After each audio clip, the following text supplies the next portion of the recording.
They sent a bulldozer to wipe my crib off the map, but they majorly screwed up. They forgot to check who actually held the master key to the whole neighborhood. It was a total power move, and they were about to get a brutal lesson in what happens when you mess with the wrong dude. Seriously, folks, if this story doesn't make you want to see how it ends, I don't know what will. Make sure you're subscribed to Wines of Thought so you don't miss the finale. It's absolutely wild. My motorhome, an old beast I called the Beast, let out a low grumble as I turned off the smooth pavement and onto my dirt road. That sound, the crunch of gravel under the tires, was a vibe I'd been craving for 6 whole weeks. Hanging with my daughter and my grandkids was the best absolute fire. But a man needs his own space, his own turf. For me, that was my 12 acres of lakeside peace. The spot I'd built from the ground up. The tires started their familiar crunch on the gravel I'd put down myself, a sound that always meant I was home free. The sun was just peeking over the tall pines, throwing long shadows and painting the lake in shades of gold and orange. I cranked the window down, breathing in that clean, pine-scented air. It was going to be a good day, or so I thought. And then the wind switched up. I knew that smell, no cap. It wasn't a cozy campfire. This was that harsh, nasty tang of a disaster zone, a mix of diesel fumes, crushed concrete, and splintered wood. A smell I knew all too well from my 30 years running into burning buildings as a fire captain. A smell that never ever brought good news. A cold dread instantly pooled in my gut. My foot came off the gas without me even thinking. The beast slowed to a crawl as I guided it around the last bend, the one framed by big oak trees. And then my whole world got absolutely rocked. The scene in front of me made zero sense. It was pure chaos. Dudes in yellow hard hats were swarming my land. A massive yellow excavator was parked where my dope front lawn used to be, its giant metal arm chilling in a mountain of rubble. My rubble. The wreckage of the home I built with my own 2 hands. My heart didn't just skip a beat. It felt like it straight up quit. I didn't even park. I just slammed the gear shift into park and bailed out of the driver's seat, my boots hitting the dirt with a heavy thud. It was all gone. My 2-story, cedar-sided lakefront house, where I'd raised my kid and built a life with my Eleanor, was now a disgusting pile of splintered wood, bent metal, and broken glass. Well, not all of it. One wall of the living room was still standing, crooked and lonely like a sad tombstone. Through the huge hole where my kitchen used to be, I could see the lake, its surface calm and not giving a single crap about my nightmare. The excavator's claw had straight up deleted the heart of my home. I could see the big farmhouse sink I'd installed for Eleanor, now twisted into a modern art sculpture of broken dreams.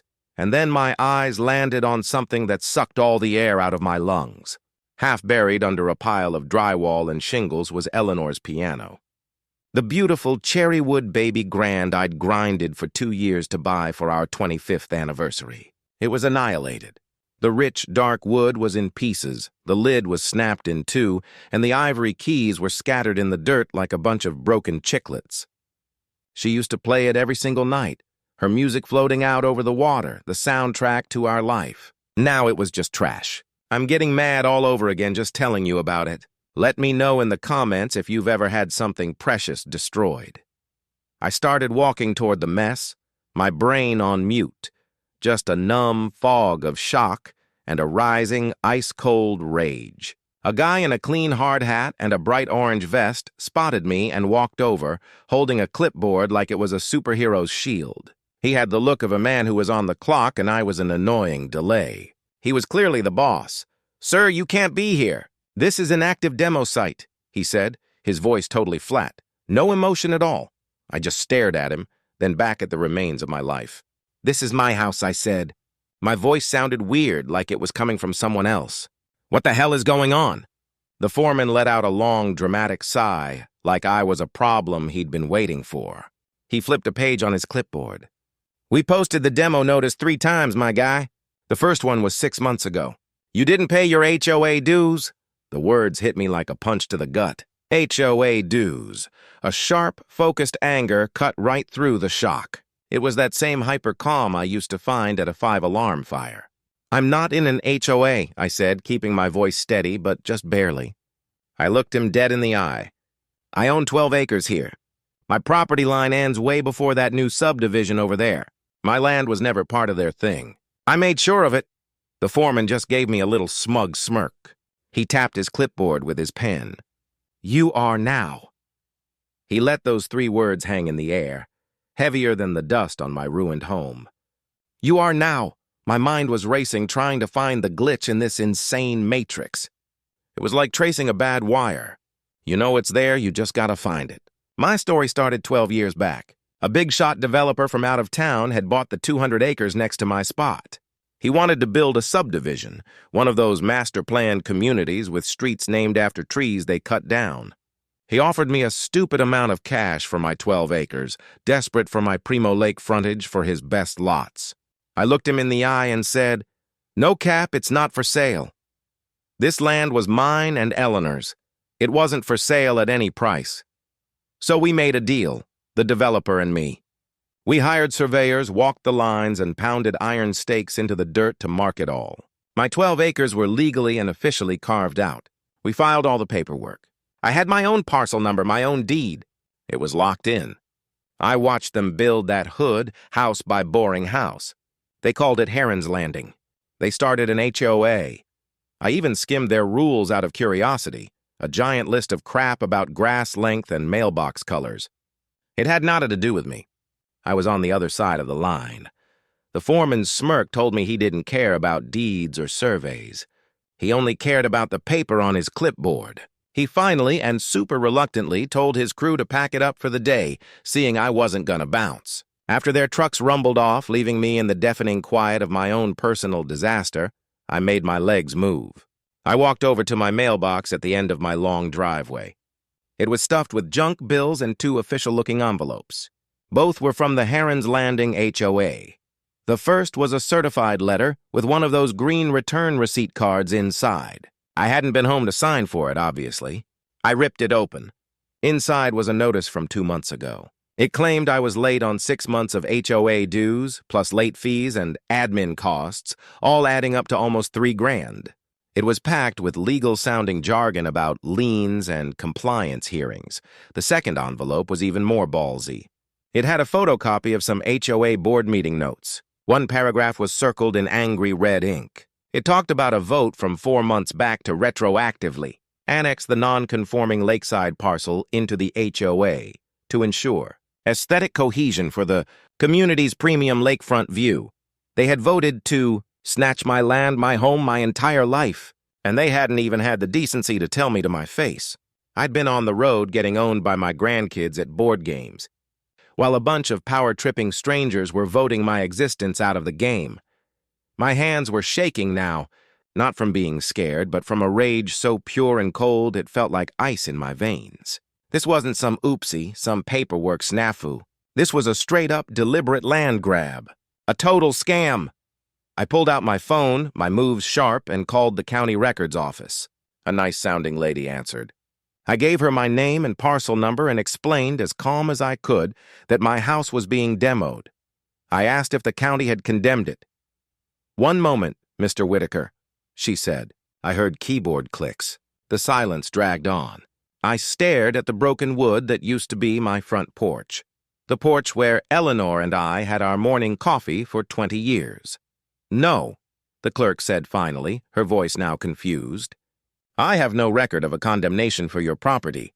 Your house had a clear C of O. Your taxes are paid up." I took a slow, deep breath. The foreman said he had a permit from the Heron's Landing HOA. More clicks, then a long, heavy pause. When she spoke again, her professional voice was gone, replaced by real worry. "Mr. Whitaker, this is super weird. I do see the demo permit you're talking about. It was pulled by the HOA, just like you said. But," she hesitated, "according to our official maps and the original plat, your parcel isn't even in their zone. They have no legal right to pull a permit for your property." The ice in my veins turned to solid steel. My training kicked into high gear. You don't get emotional at a fire scene. You get facts. You find the source. "Then who signed off on it?" I asked, my voice flat and authoritative. "Who authorized the permit?" Another pause. "Sir, I really shouldn't," she started, whispering. I cut her off firm but cool. "My name is Jack Whitaker. I was the fire chief here for 30 years. I know all about official docs and chain of command. A crime went down here and I need to see that signature. She must have heard the "don't mess with me" in my voice. All right, Jack, she said, her voice barely there. I'm sending the PDF to your email now. Be careful. My phone buzzed a sec later. I opened the file. It was the standard county demo permit, and there at the bottom in the box for property owner authorization was my signature. Or it was supposed to be. I stared at it. It was my name, in my writing, but it was too perfect, too clean. No natural wobbles or pressure spots. It looked digital, fake. And then I remembered. 8 years back, a nasty hailstorm wrecked my roof. I'd pulled a permit for the fixes. I'd signed the form on a digital pad at the county office. The signature on this demo permit was a perfect match. They hadn't just faked my name. They dug up an old permit, copied the digital signature file, and pasted it onto a demo order for my own house. This wasn't a mistake. This was premeditated digital fraud. A full-on felony, my RV, the Beast, became my mission control. I sat at the little table, my laptop open, the generator humming outside. Through the window, I had a constant gut-punch view of the wreckage, a brutal reminder of what was on the line. The initial shock was gone, burned away, leaving a cold, hard, diamond-tough resolve. An engine needs fuel. My fuel was a deep, burning sense of being wronged. I wasn't a victim anymore.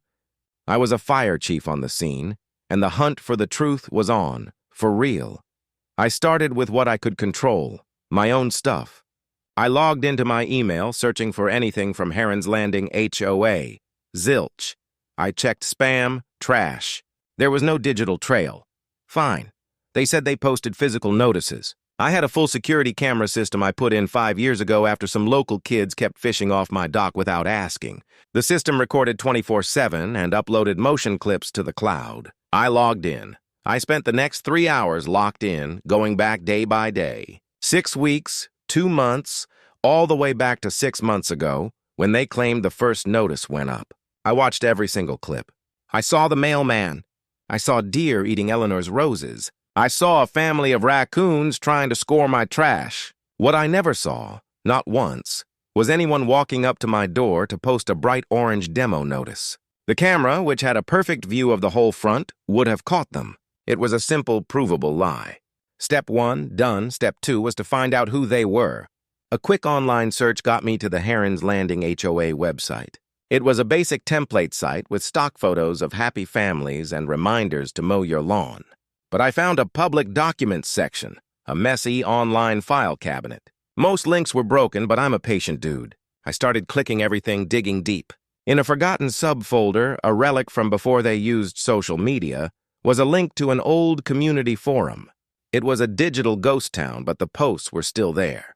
I started reading, my eyes scanning for lakefront, my property, my name. And then I found it. A thread from 4 months ago, started by the HOA board president, a woman named Carol Brigham. The subject line was, "Uncooperative lakefront property owner." She was talking about me. No cap. I read her posts, my blood getting colder with each word. She talked about the eyesore of my custom home, whining that it didn't match their cohesive, modern aesthetic. She was salty about me not selling years ago, calling it stubborn and selfish. And then I saw the message that spilled the whole plan. It was the third post from Carol herself. It read, "If he won't play ball and sell willingly, we'll just have to change the rules of the game. We'll make it make sense. Trust me, we'll make it make sense." The words of a total Karen who knows the rules aren't on her side, so she plans to break them and fix it later. Now I had motive. This is getting good, right? Smash that like button if you're hyped to see Carol get what's coming. I went back to the fake demo permit on my laptop. I opened it side by side with the old roofing permit from 8 years ago, which I had saved in my files. On the real roofing permit, my signature had a slightly blue tint. The fake on the demo permit was a stark black. It was a copy of a copy, a digital ghost. But that wasn't the real proof. Most people don't know a PDF file has a hidden history, its own digital DNA. It's called metadata. I right-clicked the demo permit PDF, hit Properties, and went to the Metadata tab. And there it was, a log of every time the file was created, changed, and saved. The original was made at the county office during business hours, but there was another killer entry. The file had been edited, saved, and finished on a home computer registered to a user named C. Brigham.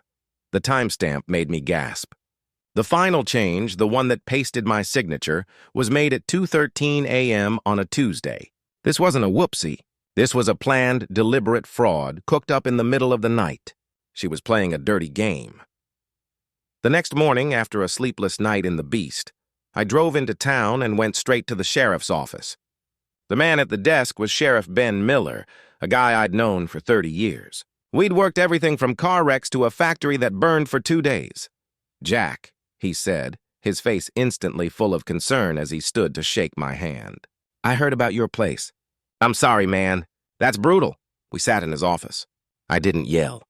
I didn't wave my arms. I was a pro laying out a case. I gave it to him piece by piece. The missing notices, backed by my security footage. The HOA forum post where Carol basically announced her plan. I showed him the 2 permits on my tablet, the signatures side by side. I pointed to the metadata, the 2:13 a.m. timestamp. He leaned back in his chair, looking grim. "Jack, officially, you know the deal. You file a formal complaint, we open a case. It'll be slow, bureaucratic, you know the drill." I nodded. I knew. "But," he said, leaning in and lowering his voice, "off the record, that HOA, Carol Brigham specifically, this isn't their first time. It's just their most ambitious." He told me his office had gotten at least half a dozen similar, but smaller, complaints over the last few years. Fake fines, lean threats over tiny things, people getting strong-armed over property lines. But every single one had folded. They settled, paid a fine, or gave up a piece of their yard just to make the hassle stop. He sighed, opened a drawer, and slid a simple handwritten list of names and numbers across the desk. "These are the people who called us," he said quietly. "They were too scared to go official. Maybe they'll talk to you." I folded the paper and pocketed it. I stood and shook his hand. "Thanks, Ben. I wasn't mad anymore." The anger had turned into something stronger, pure determination. Others had been bullied into silence. Not this time. This time they picked a fight with the wrong OG. I knew that to fight a lie, you need the truth. A truth so solid, so heavy, so perfectly documented it crushes their weak story. I had the digital proof, the emails, the fake signature, the 2:13 a.m. timestamp. But that was all on a screen.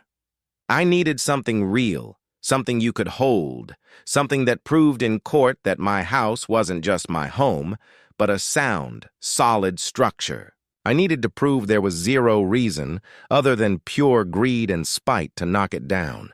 And for that, I knew exactly who to call. Doug Ace Mallister. We called him Ace because he was the guy you called for impossible problems. A retired structural engineer, a Vietnam vet with a slight limp from shrapnel, and the unshakable vibe of a man who'd seen the worst but still believed in building things right. He knew building codes inside and out. I called him. I didn't even finish explaining. "I'll be there in an hour, Jack," he grumbled. "Got my boots on." True to his word, Ace rolled up in his beat-up Ford F-150, a thermos of black coffee in one hand and his old scarred hard hat in the other. He walked slowly to the edge of the rubble, leaning on his cane, and just stood there for a full minute, silent. His jaw was tight. Finally he spoke, his voice a low growl. "This wasn't a collapse, Jack. This was an execution." He didn't need paperwork. He could read the story in the wreckage, in the way it was destroyed. He spent the next hour doing a slow, methodical walk around, his expert eyes missing nothing. He checked the rebar sticking out of the broken foundation. He picked up pieces of shattered support beams, turning them over in his hands. Then he looked at me, his face serious. "They'll claim it was unsafe. Condemned. A community hazard. It's the only way they could have gotten that permit. Even a fake one. We have to prove for a fact that they're full of it." I nodded. "How do we do that?" Ace just smiled, a grim, no-nonsense look. "We build a case brick by brick, or in this case, splinter by splinter." His first tool wasn't a hammer. It was a drone. He pulled a pro-grade quadcopter from a case in his truck. "The best inspector is the one who sees it all from the top," he said, sending it buzzing into the sky. From the tablet in his hands, we got a killer bird's-eye view of the whole mess. He flew it low and slow over the foundation, the HD camera pointing straight down. The images on the screen were crystal clear. We were looking for big stress cracks, the kind that would show the concrete slab was failing. There were none. The foundation I poured 22 years ago was as solid and level as the day it dried. No sinking, no shifting, no sign of any structural fail at all. Print these in high res, Ace said, saving the files. Exhibit A. The foundation was Gucci. Next, he had me get my original blueprints and construction permits from a lockbox in the RV. He spread the big faded sheets on his truck hood, using coffee mugs as paperweights. He traced the lines with a thick finger. 1/2-inch rebar, 12 inches on center. Double-joisted floors. Hurricane ties on every rafter. Jack, he said, looking up with respect, you didn't build a house. You built a fortress. I'd have signed off on this thing standing for a century. It was probably the safest building in the whole county. Then he focused on the next step. If the house wasn't failing on its own, he said, tapping the blueprints, they'd need a pro inspection report saying it was. A licensed inspector has to sign off on a condemnation for safety before a demo permit is issued. It's a box they have to check. Get me that report. I went back to the county records office, now knowing what to ask for. I requested all structural inspection reports for my parcel in the last year. The clerk, the same woman, came back with one sheet. It was an emergency structural inspection report filed by the HOA 3 months ago. It was packed with scary, vague terms like significant foundation settling and imminent collapse hazard. At the bottom was a signature. Above the type name of a state-licensed inspector I knew a solid guy named Bill Johnson. I snapped a clear pic and sent it to Ace. His text came back in 2 minutes. One sentence. Look at the spelling. I zoomed in on the pic. There it was. The inspector's last name was Johnson, spelled Johnsson, but on the form, it was spelled Johnson, Johnsson. A man does not misspell his own name on an official report. It was another forgery, sloppy, arrogant. They never thought anyone would actually check. They were used to people just taking the L. Can you believe the audacity? Comment, Karen, if you've ever dealt with someone this entitled. Later that night, after Ace left with a drive full of evidence and a list of codes my house smashed, I was walking through the rubble alone. I was on autopilot, just putting one foot in front of the other, my mind racing. I stepped over where my living room used to be and saw a big, flat piece of dark wood under some drywall. It was the lid from Eleanor's piano. I knelt and pulled it free. It was cracked in half, the beautiful finish all scratched up. As I felt the broken surface, my fingers found a tiny brass hinge. I remembered then, a little hidden compartment inside the lid where she kept her sheet music. A secret spot. Heart aching, I pried it open. Inside, perfectly safe, was a small black thumb drive.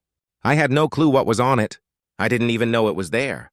I took it back to the RV, my hands shaking for a new reason. I plugged it in. The drive had one folder. For the kids. I clicked it. It was full of video files from the months before she passed. I took a deep breath and opened the first one. My wife's face filled the screen, beautiful and smiling, her eyes bright.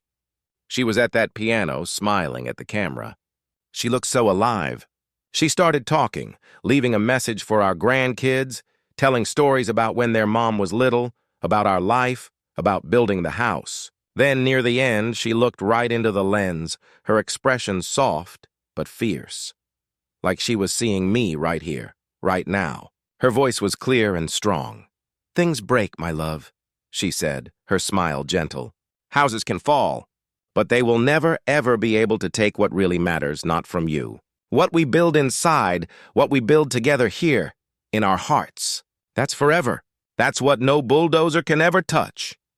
I closed the laptop and sat in the quiet of the RV for a long time, tears finally coming. She was spitting facts. They took my house. They broke wood and glass, but they couldn't touch what mattered. Now I knew I wasn't just fighting for my property or for justice. I was fighting for her, for the life we built, for the memories she left me. For 2 solid days, I did nothing but prep. I lived on coffee and cold cuts in my RV, parked just out of sight. I made calls. I used the list from Sheriff Miller. I talked to a guy named David, who got fined $2,000 because his fence was supposedly over a property line that didn't exist. I talked to an old lady named Helen, threatened with a lien over a shed color. They were all scared, voices low, worried about payback. Carol Brigham had bullied them with paperwork and legal threats. They had stories but no proof. I did. I had a mountain of it. Ace sent his final report, a 10-page masterpiece with drone pics, concrete analysis, and code citations. My house absolutely clapped. It was a thing of beauty. I printed everything, made 20 identical copies organized into slick packets.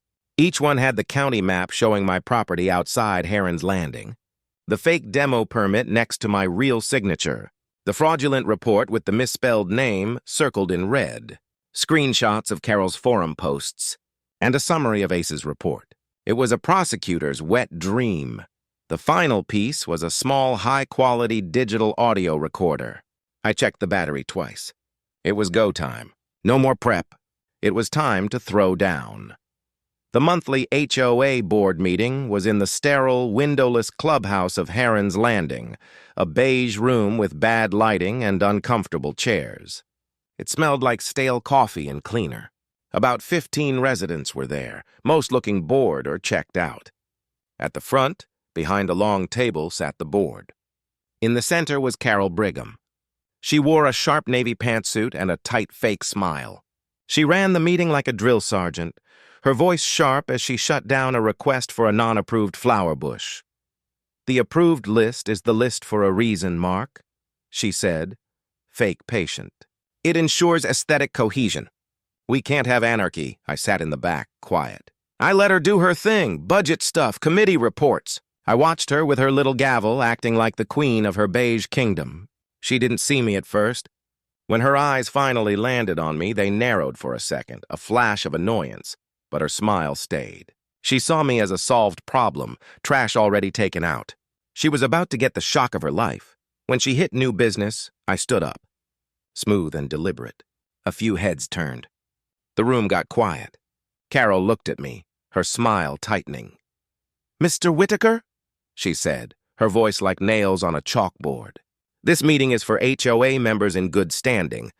I believe your situation is resolved." I gave her a calm, steady look. "I'm not here as a member, Carol.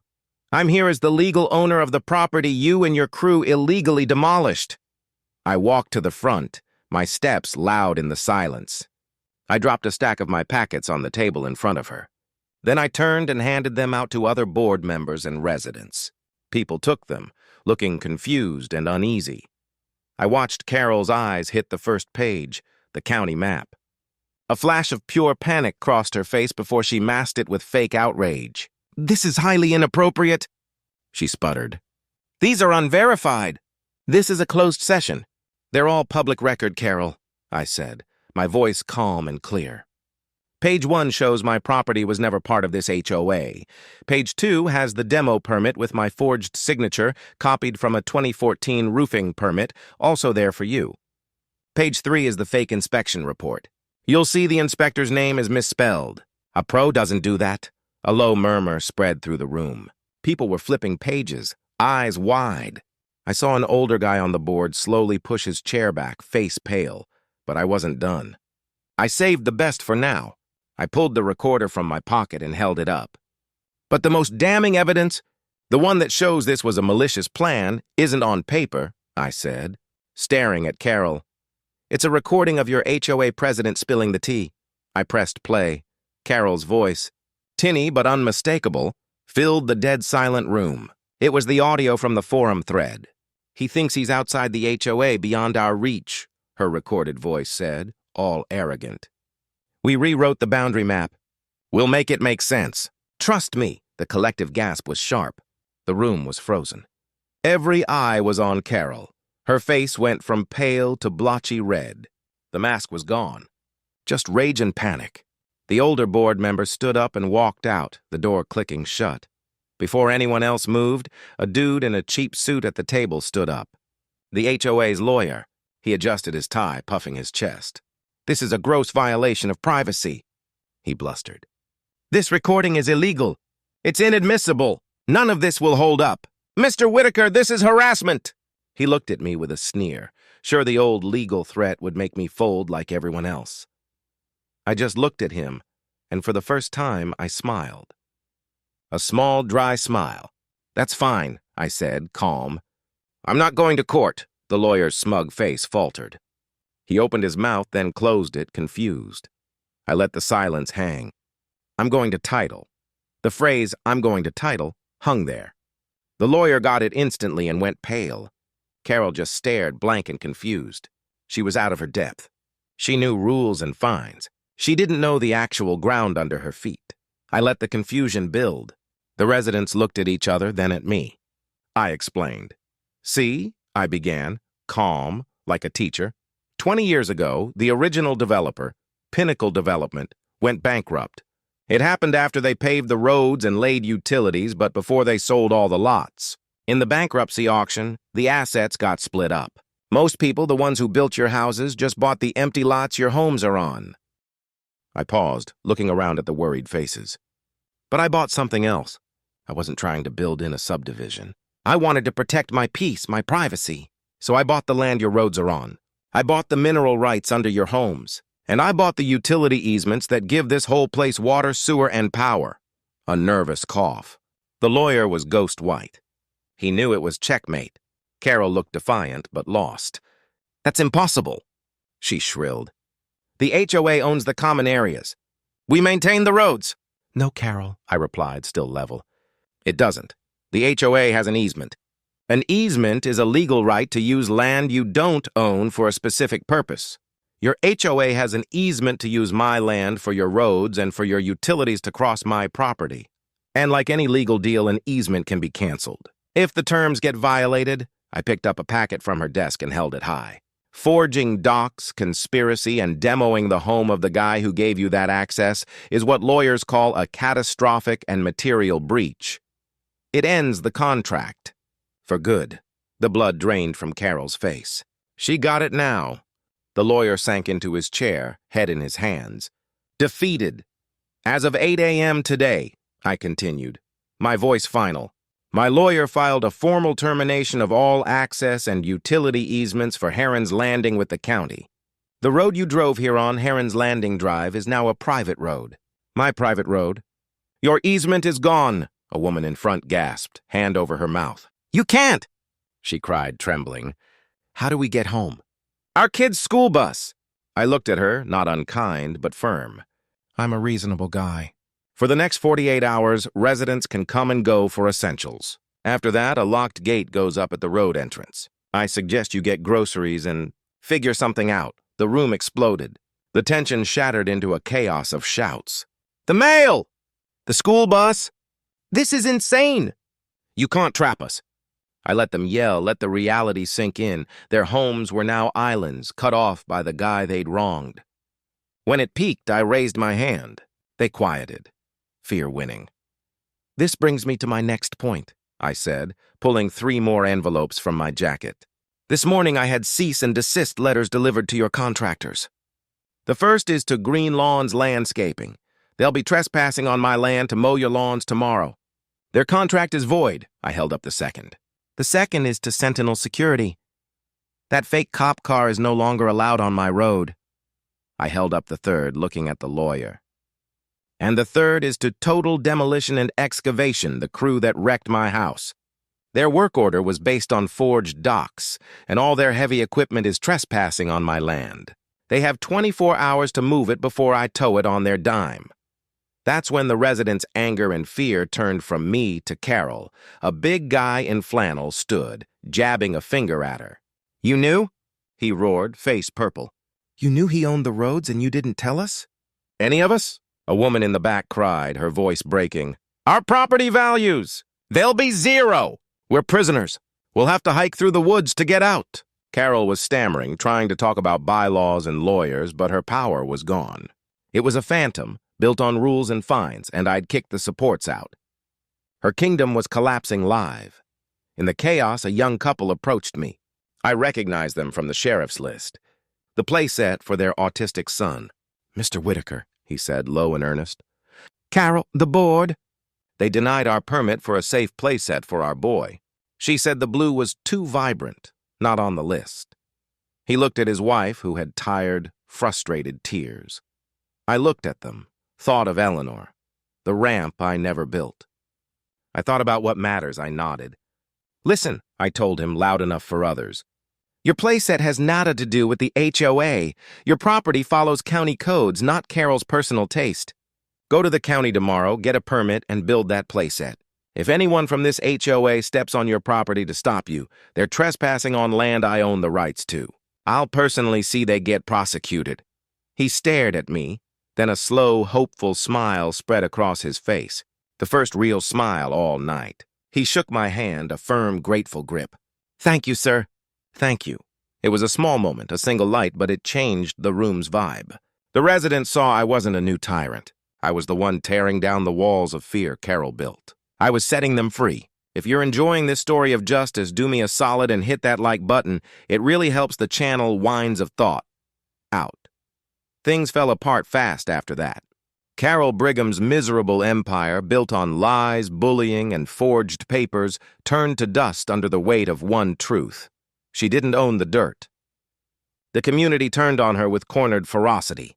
Panic is a stronger motivator than fear. The residents held an emergency meeting the next day, without her. They voted to kick her and the whole board out, but it was too late. The HOA was a paper tiger. They couldn't hire a lawyer to fight me because that takes money, and they couldn't collect dues because no one would pay a dead organization. A perfect, beautiful failure loop. Carol didn't go quietly. A cornered animal is dangerous. 2 days later, as my crew set posts for the new steel gate at the entrance, 2 sheriff's cruisers pulled up, lights on. Carol was in the passenger seat pointing a shaking finger at me. She'd called them, of course. Filed a complaint saying I was harassing her and illegally blocking a public road. I waited calmly by my RV as 2 deputies approached. The senior guy, Sergeant Evans, had a weary, seen-it-all look.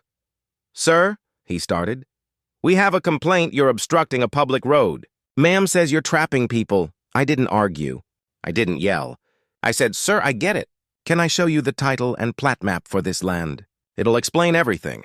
I invited them into my RV and laid out the docs. I showed him the official plat map with my property lines, the title to the road itself. Then I gave him the whole evidence stack from the HOA meeting, the fake permit, the bogus inspection, the damning emails, and metadata. He read it silently, his face getting grimmer. After 10 minutes, he looked up. "Wire fraud," he muttered to himself. "Forgery, conspiracy, using the mail to defraud." He went back to his car, talked on the radio a long time.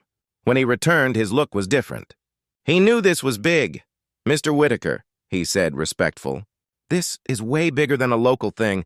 With forged county docs, using the mail for fraud, this is federal. We're securing the scene, and I'm calling the FBI. It's their case now." Carol's final, desperate move was her end game. My personal fight was now a federal case. Feds don't play. They care about evidence. They subpoenaed the HOA's financials and found a slush fund Carol used for personal stuff, vacays, fancy dinners, a new car lease. They subpoenaed server records from the HOA's old forum host, and the digital prints proved Carol uploaded the forged docs from her home computer. The HOA secretary, a mousy woman named Angela Myers, who was a notary, folded fast. She admitted to faking the meeting minutes and boundary map on Carol's orders for a board spot and a cut of the money they'd extort from me when I sold my blighted land. The arrests went down 3 weeks later. Not a dramatic raid. It was the most humiliating way for Carol. 2 FBI suits showed up at the next HOA meeting, where the shell-shocked residents were trying to dissolve the HOA. They walked in, called her name, and cuffed her right there in front of everyone she'd terrorized. The final click of the cuffs was the last power she ever had there. With the federal case rolling, my civil suit against the HOA was a breeze. Facing a mountain of evidence for fraud and emotional distress, the HOA's insurance company settled immediately. No fight. They cut me a check for $950,000. It covered my house's full replacement cost, plus extra for punitive damages for their malice. The first thing I did was hire a crew. A custom home build crew. I rebuilt on the same solid foundation. The new place looks like the old one, a tribute. But it's better, stronger. It has a reinforced storm shelter and a smooth, ADA-compliant ramp to the front door. For Ace, or anyone who needs it, the Heron's Landing folks, free from Carol's toxicity, came to me about the road. I didn't want to be their new boss, so we made a new voluntary neighborhood group. A simple one-page road maintenance deal. No fines, no design police. Just neighbors chipping in to maintain and plow the roads we all use. Simple, sane. I even helped that young dad build the bright blue playset for his son. We did it in a weekend. The kids' laughter over the lake was the best sound, better than any gavel. They thought power was about the papers you hold, the threats you make. They were dead wrong. Real power is about the ground you stand on, the truth you dig up, and the justice you fight for. If you're ever in a spot where someone tries to take what's yours, remember to dig deeper. You might find you own the whole board. If you've ever stood up to a bully, tell me your story in the comments. I want to hear it. And if you believe in standing your ground, smash that like button and subscribe to Winds of Thought for more real stories like this. Peace out.